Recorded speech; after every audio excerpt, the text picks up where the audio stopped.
Tá subindo. Olá, eu sou o professor Rafael Schwenner, do curso de jornalismo do UEPG e do mestrado em jornalismo da universidade. E estou Olá. aqui com a Paula. Olá, Rafael. Olá, Cíntia. Eu sou a professora Paula, do curso de jornalismo da UEPG e do programa de pós-graduação em jornalismo da UEPG. Olá a todos e todas, meu nome é Cíntia, também sou do departamento de jornalismo e também do mestrado em jornalismo da UEPG. A gente está aqui para apresentar no evento de microbiologia um recorte de um estudo que a gente desenvolve no mestrado e na graduação sobre uma produção que foi feita no âmbito da extensão em jornalismo durante o período de pandemia, que é um boletim jornalístico em áudio distribuído para emissoras de rádio e também pela internet, justamente no período da pandemia de 2020 e 2021. Com base nesse boletim, a gente passou a desenvolver uma série de reflexões. E essa reflexão aqui, para esse evento, tenta debater um dos aspectos que tem chamado a atenção nos estudos de jornalismo, que é justamente o papel das fontes de informação na produção jornalística. Existe um ramo de estudos dentro das teorias do jornalismo dedicado estritamente a esse aspecto, que é o de como as fontes de informação participam da economia produtiva dentro das organizações jornalísticas e dos parâmetros de noticiabilidade, que são aqueles valores e aqueles códigos que regulam o que se torna notícia e o que não se torna notícia. Então, estamos aqui propondo pensar também, no conjunto com as outras falas, que a pandemia voltou a atenção sobre o jornalismo, mas principalmente sobre o papel do jornalismo em acionar pessoas e lugares institucionais capazes e competentes de produzir informação e discurso sobre uma nova atualidade, que é uma atualidade pandêmica marcada pela emergência de uma doença e de um vírus até então desconhecido. Então, passa a ser, de 2020, de março de 2020 em diante, um grande desafio, não apenas para as grandes organizações jornalísticas, os grandes centros urbanos, mas também para as pequenas e médias organizações jornalísticas, iniciativas de interior do Estado, como no interior do Estado do Paraná, passa a ser um grande desafio como falar sobre a pandemia, como produzir notícias sobre a pandemia. Porque o jornalismo, ele tem um operador que permite falar ou não falar sobre determinadas regiões, determinados lugares do mundo, que é justamente o acesso às fontes de informação. Então, o relato jornalístico, ele é mediado também nesse sentido. Ele consegue noticiar determinadas realidades na medida em que certas fontes se fazem presentes e vão fazer falar determinados lugares, determinadas realidades. Então, no nosso entendimento, a partir das teorias do jornalismo, se pensa muito que há um arranjo promovido pela operação jornalística, pela economia produtiva jornalística, que é um arranjo de fontes e de falas mais ou menos disponíveis na sociedade. E, por fim, para finalizar essa introdução e a gente dar início ao relato dessa experiência que a gente fez aqui no curso de jornalismo pelo âmbito da extensão, que é o relato que professoras Cíntia e Paula vão fazer a seguir, queria destacar um último ponto que tem a ver com o tema do evento, que é o da transdisciplinaridade.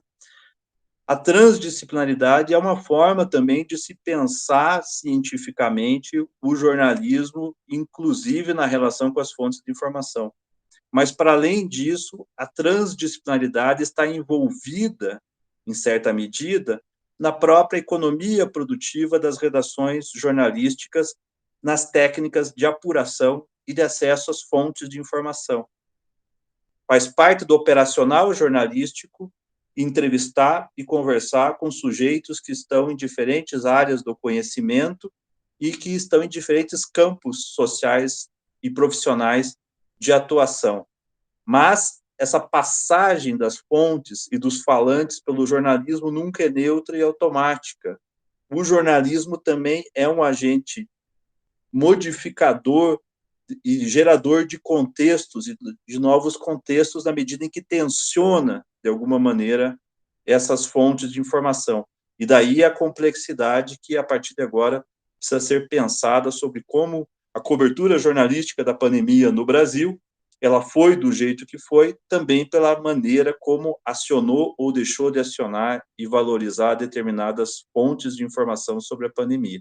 A gente gostaria de a seguir pensar esse aspecto macro a partir de um recorte micro, que é o da nossa experiência de extensão do Boletim Covid, um boletim informativo em áudio sobre a pandemia. Passo agora para as colegas. Oi, Rá, obrigada. Então, naquele momento ali, né, quando foi decretado a pandemia, lá em março de 2020, houve um certo vácuo na imprensa, sobretudo local e regional, porque começaram as notícias, né, e as produções da notícia se concentrarem nas capitais, as redações do interior, por causa de surtos ou outros fatores, também já vindo da nossa situação do jornalismo, tiveram todo o deslocamento, a própria questão do home office, então as coberturas com proximidade tornaram-se mais escassas. E, paradoxalmente, a população precisava de notícias sobre a sua proximidade, né? Como proceder, o que estava acontecendo, enfim, uma série, e os desdobramentos, né, da pandemia também em outras temáticas. E aí veio aquela questão, o que podemos fazer? Né? Naquele momento, os professores da UEPG, o professor Rafael e o professor Manuel, tiveram, junto com alguns estudantes, a ideia de lançar o Boletim Covid. O que se constituía, né, o Boletim Covid? Então, eram informações diárias, ali de segunda a sexta, em áudio, e que tinham um formato de serem notícias rápidas, né, de 1 a 3 minutos no primeiro momento, justamente de serviços e próximas de Ponta Grossa, e uma abrangência ali de 10 cidades, né, conforme foi se desencadeando. E o desafio era justamente isso, olha, por uma produção tão rápida, ela tem que ter uma pauta com foco, ela tem que ter um recorte, e aí dentro um pouco do que o professor Rafael falou, pensando nessa transversalidade, porque o tema maior era a ciência. Então, era como trabalhar isso dentro desse recorte, em áudio, em home office, com estudantes aí também em outras cidades. Então, e atender essa demanda da população por informações. Rapidamente, eu vou subir aqui um levantamento que nós fizemos, referente a algumas temáticas, né? Isso foi na edição até 100, né? Depois tiveram outros levantamentos posteriores, mas só para mostrar quais temas ali que sobressaíram, né? Então, nós, não sei se está visível aqui, mas então eu vou tentar ampliar um pouquinho. Deixa eu ver se eu consigo pôr na apresentação, não ampliada. Então, saúde, né, obviamente, foi o tema mais que as pautas se destacaram, seguidas de economia, porque a pandemia também teve desdobramentos, as pessoas vulneráveis tornaram-se mais vulneráveis, e aí economia, seguidas de política, para ver políticas públicas que estavam sendo ou não desenvolvidas, cobrimos Câmara Municipal, educação, que foi um tema muito forte, depois ela vai criando outras dimensões dentro da produção das pautas do boletim, gênero e infância, e, por fim, outras pautas, né? E também queria só lembrar que a cobertura ela foi seguindo... Ai, acho que eu saí. Sei não. Desculpa, não sei. A cobertura ela foi seguindo movimentos da própria dinâmica das pautas, cobertura eleitoral e outras coisas que iam acontecendo ali, que foram acontecendo ao longo desses 2 anos. Eu passo agora para a professora Cíntia, desculpe a brevidade, mas estamos abertos aí para o debate.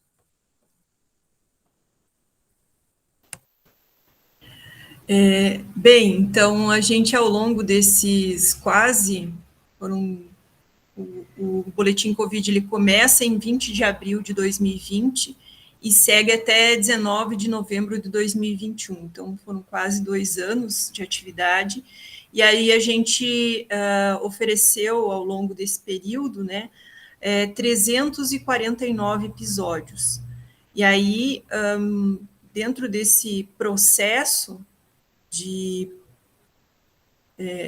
oferecer, então, essas informações, basicamente a gente produziu isso no rádio, né? Então, a gente produziu no rádio no sentido auditivo. Então, todos os episódios só foram produzidos para serem ouvidos, né? Então, era uma produção gravada, também com as entrevistas, né? Que a gente entrevistava justamente esses atores que tinham algum envolvimento nessas nossas pautas. E aí a gente teve 23 estudantes, 8 professores, né, e atualmente, no caso, era no momento em que a gente estava ali encerrando, participavam 11 estudantes, 6 professores e um técnico de laboratório. E aí, durante esse período, então, que nós fizemos a produção, vale a pena dizer, então, como é que a gente também se organizava, né? Nós nos organizávamos com uma pauta que acontecia todas as sextas-feiras, a gente fazia reuniões pelo Meet com os estudantes e com os professores, e ali, ao longo desse período, a gente levantava as pautas que seriam feitas durante a semana. Ao longo da semana, então, eram realizados 5 episódios. Então, por todos os dias, a gente tinha um núcleo de fechamento desse material. Então, um estudante que fazia apuração, um professor que acompanhava o processo de produção. Nem sempre foi assim, né? No começo, a gente tinha uma coisa um pouco mais misturada, todo mundo participava. Depois é que a gente foi organizando e dividindo por dias, né? Os alunos e os professores que iam fazendo a cobertura durante os dias. A gente envolveu as 4 turmas do curso, então, do primeiro ao 4º ano participaram estudantes, e o processo de produção envolvia, desde o início, a pauta, olhar para os assuntos, olhar para aquilo que estava acontecendo ao redor, ou até mesmo, né, fora, para tentar entender que dimensões a gente podia trabalhar em nível local e, às vezes, até mesmo contribuições externas, sabendo que tínhamos professores, pessoas que moravam fora do país e que estavam vivenciando a situação da pandemia em outros ambientes, também isso foi foco do nosso interesse, porque, de certa forma, a gente vivenciou no mundo situações diferentes, posições diferentes da pandemia dentro da processualidade cotidiana. Então, em algum momento, tinha lockdown em determinados lugares do mundo, nós aqui tínhamos uma condição diferente, então, isso tudo foi trazendo para essas dimensões. Então, ao longo desse processo, a gente noticiou isso também. Dentro dos atravessamentos, a gente noticiou vários marcos dentro da pandemia, né? Um primeiro momento em que a gente tinha que olhar para outras informações, porque não necessariamente vivíamos o mesmo cenário do que já estava sendo vivenciado na China, na Europa, e mesmo localmente era diferente do que estava se vivenciando nos grandes centros. Então, essas dinâmicas de como as coisas estavam estruturadas dentro disso também foram alvo da gente entender. E durante esse período, a gente também presenciou diversas idas e vindas dentro desse movimento, aí os marcos como as primeiras hospitalizações, as primeiras UTIs, né, ou seja, as primeiras pessoas que tiveram que ocupar UTIs, a ampliação no quadro de UTIs, as primeiras mortes. Então, esse cenário todo foi um cenário que pode ser vivenciado, né, e experienciado pelo boletim. E aí, só para falar dessa dinâmica de fontes. Então, como disse o professor Rafael, como disse a professora Paula, centralmente, basicamente, a gente discutiu muito ciência dentro desses boletins. A gente falou muito com cientistas, né? Então, a gente trabalhou com pesquisadores da USP, de Pelotas, da UEPG, da Universidade Federal do Paraná, que contribuíram, então, em alguma medida, para falar sobre as questões epidemiológicas, as questões de disseminação de vírus, e essas questões todas foram alvo de vários programas. Professores da UEPG contribuíram das ciências biológicas, da geografia, da medicina, da economia, do serviço social, entre outros, né, aqui é só um levantamento rápido, não chegamos a fazer uma sistematização mais aprofundada. Tivemos secretários de saúde de Ponta Grossa e região, prefeitos, no momento de eleição a gente também realizou entrevistas com candidatos de Ponta Grossa e candidatos da região para falar sobre a questão da pandemia nesse cenário eleitoral. E daí, como já disse, brasileiros residentes no exterior naquele momento, secretários de cultura, secretários municipais de educação, núcleo de educação, as gestões da UEPG, o TFPR, Unicentro, gestores de escolas particulares, gestores de faculdades, todos esses, de alguma forma, contribuíram com a gente. E aí, mais ou menos para finalizar, porque eu acho que já está dando meu tempo, o que acontece, né, durante esse período? Também há um cansaço. Depois de um determinado momento, a gente começou a perceber um esvaziamento das fontes, ou seja, nem sempre as pessoas estavam dispostas a contribuir, a nos ajudar com uma fala sobre as mais diversas questões, procedimentos pós-vacina, a questão dos atrasos da vacina, as questões sobre o uso de equipamentos de segurança durante o processo, quer dizer, então, aos poucos, a gente teve um cansaço nesse sentido, especialmente os especialistas, os pesquisadores, e aí, de certa forma, isso desestimulou os estudantes, as pautas enfraqueceram, e aí, por isso, ali no dia 19 de novembro, a gente realizou a última edição do boletim. Ele está disponível, e a gente não conseguiu nem falar sobre isso, ele está disponível nas mais variadas plataformas que temos. Spotify, Deezer, também está disponível, veiculou pela Rádio Princesa, e também, estou esquecendo, pelo Portal Elos, que é o projeto de extensão de direitos humanos, que a professora Paula é uma das coordenadoras. Muito rapidamente, faltou muito mais coisa para falar, mas acho que dá para mais ou menos ter uma dimensão do que foi o projeto. Obrigado, Cíntia. Obrigado, Paula. Aproveito e agradeço também o convite do professor Marcos Pilege. Espero que aqui, com a nossa visão do jornalismo, a gente tenha contribuído um pouco para esse evento de microbiologia para a discussão da transdisciplinaridade. E ficamos abertos ao debate. Obrigada, Obrigada. Rafa. E obrigada também pela oportunidade aí do evento, ter nos convidado. Agradeço os colegas, estamos abertos aí às questões.